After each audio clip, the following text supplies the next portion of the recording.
ये आज पढ़ते हैं विलेनों की सांता व्यक्त करने की विधियां। कल जो हमने वीडियो दिया था उस वीडियो में इंट्रोडक्शन ज़्यादा था। उसमें से यूपी बोर्ड में बड़े कम क्वेश्चन पूछे जाते हैं, केवल 2 क्वेश्चन पूछे जाते हैं। एक विलेयता और दूसरा विलेयता को प्रभावित करने वाले कारक। अगर आपने कल का वीडियो नहीं देखा तो उसको देख करके उस पर टिक लगा लीजिएगा, उसको इम्पॉर्टेंट टिक कर लीजिएगा। उसके बाद जो है आगे जो है विलेनों की सांता व्यक्त करने की विधियां पढ़िए। इसमें सांता व्यक्त करने की बहुत सारी विधियां हैं। इसमें भौतिक विधियां भी हैं, रासायनिक विधियां भी हैं और कुछ विधियां निम्नलिखित हैं। जैसे विलेन की भार प्रतिशतता। विलेन की भार प्रतिशतता को हम W/W से भी रिप्रेजेंट करते हैं, W/W से भी रिप्रेजेंट करते हैं। इसका मतलब होता है 100 ग्राम विलेन में उपस्थित विलेय के ग्रामों की संख्या विलेन की भार प्रतिशतता कहलाती है। 100 ग्राम विलेन में उपस्थित विलेय के ग्रामों की संख्या विलेन की भार प्रतिशतता कहलाती है। भार प्रतिशतता बराबर होता है विलेय का भार ग्राम में बटे विलेन का भार ग्राम में गुणे 100। जैसे सोडियम क्लोराइड के भारानुसार 10% W/W जलीय विलेन से यह अभिप्राय है कि 100 ग्राम विलेन में 10 ग्राम विलेय अर्थात सोडियम क्लोराइड घुला हुआ है और 90 ग्राम जल उपस्थित है। इस पर जो है बहुत सारे इंपॉर्टेंट क्वेश्चन जो है यूपी बोर्ड में पूछे जाते हैं। लगभग हर साल एक सवाल इसमें से इस तरह का आता है। इसमें से जैसे एक क्वेश्चन हम आपको उदाहरण के रूप में दे रहे हैं। यूरिया के 6% जलीय विलेन में यूरिया के मोल प्रभाव की गणना कीजिए। अब मोल प्रभाव तो अभी आप पढ़े नहीं है, मोल प्रभाव पढ़ेंगे आगे। लेकिन यहाँ पर जो प्रतिशतता दिया गया है इस वजह से हम इस सवाल को यहाँ पर दे रहे हैं। यहाँ पर 6% का मतलब क्या है? 6% का मतलब है कि इस विलेन में 6 ग्राम यूरिया तथा शेष 94 ग्राम जल उपस्थित है।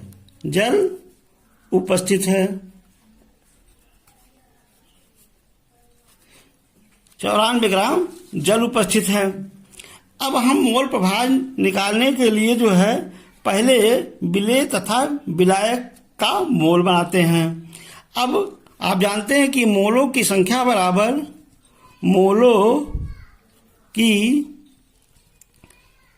बराबर होता है विलेय का भार बटे अणुभार। अब मोलों के जैसे यूरिया है 6%, 6 ग्राम यूरिया है 6 ग्राम, इसका अणुभार होता है 60। अतः मोलों की संख्या हो जाएगा 0.1 मोल।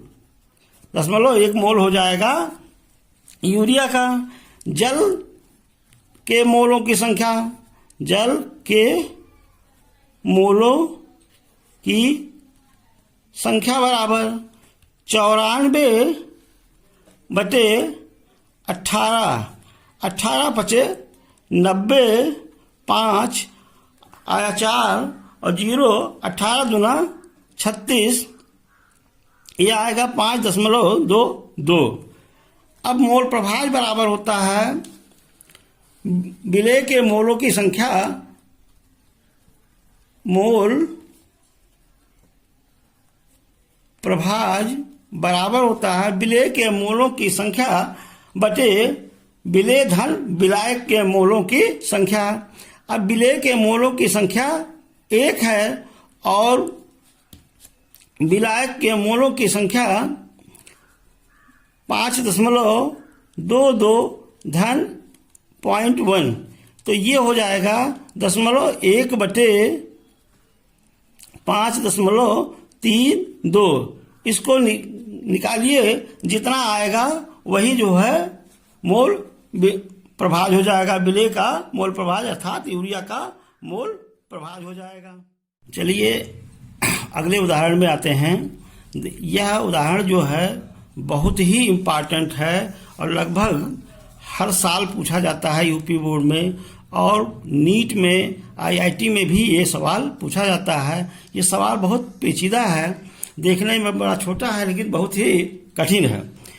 अब इसमें पूछा है, निम्न में किसके जलीय विलयन का क्वथनांक सर्वाधिक होगा।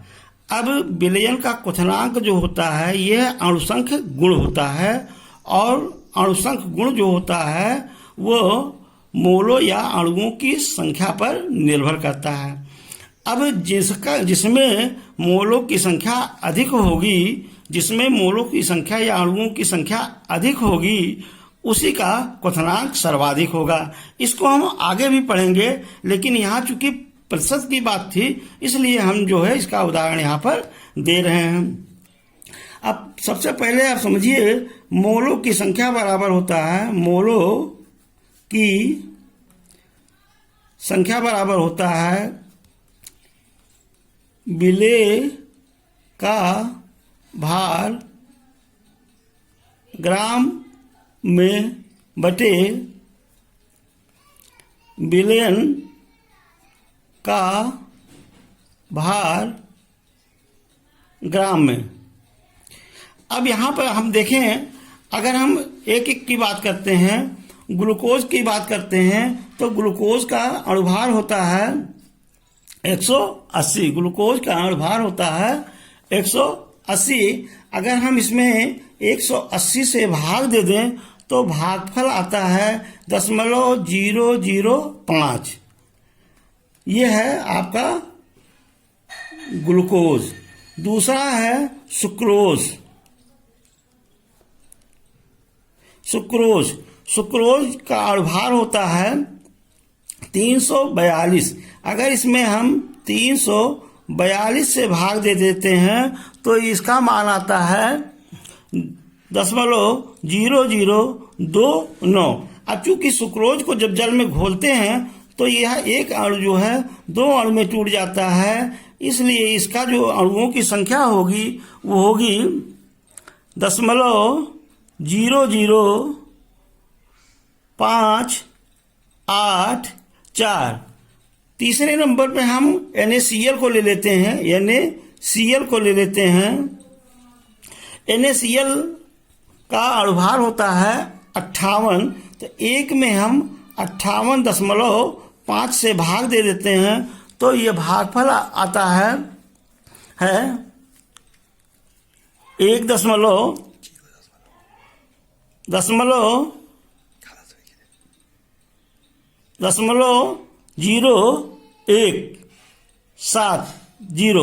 इस चूंकि NaCl भी 2 अणुओं में टूटता है, इसलिए इसमें 2 से गुणा करेंगे तो यह आएगा 0.0341। इस प्रकार अगला जो है कैल्शियम क्लोराइड है। कैल्शियम क्लोराइड CaCl2 है। इसमें 1/CaCl2 का अणुभार होता है 113।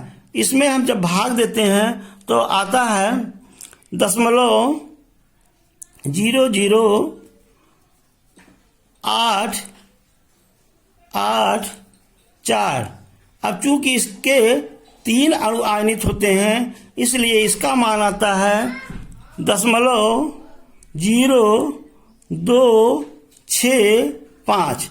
अब अगर इन तीनों में देखें तो सोडियम क्लोराइड का जो है मान 3.41 जो है सबसे अधिक मान आता है। उसके बाद आता है 0.265 आता है। उसके बाद आता है 0.00584। उसके बाद आता है 0.005। तो इनमें सबसे ज्यादा जो है सोडियम क्लोराइड है, इसलिए यह सोडियम क्लोराइड इसका जवाब सही होगा। लेकिन बहुत सारे लोग जो है इसका उत्तर जो है कैल्शियम क्लोराइड का देते हैं।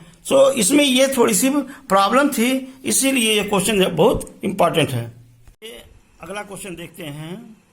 निम्न में से किसके जलीय विलयन का क्वथनांक सर्वाधिक होगा?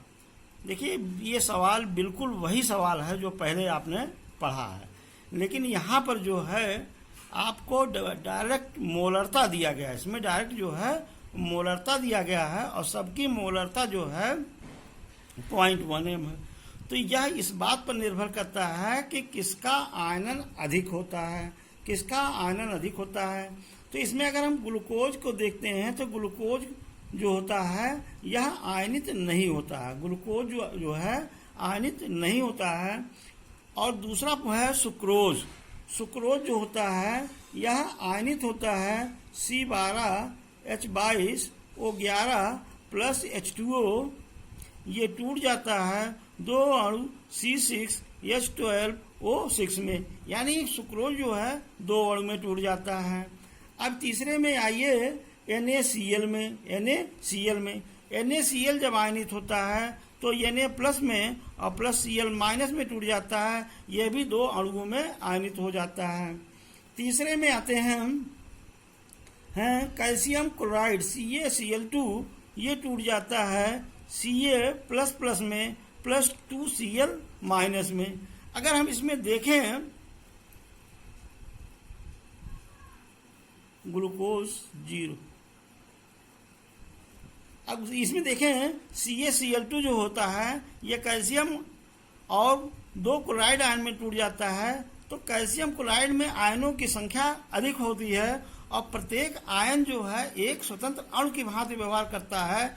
चूंकि क्वथनांक जो है अणुसंख्य गुण है, क्वथनांक जो है एक अणुसंख्य गुण है, इसलिए इस सवाल में जो है ऑप्शन जो है 4 सही होगा। इसमें जो है ऑप्शन 4 सही होगा।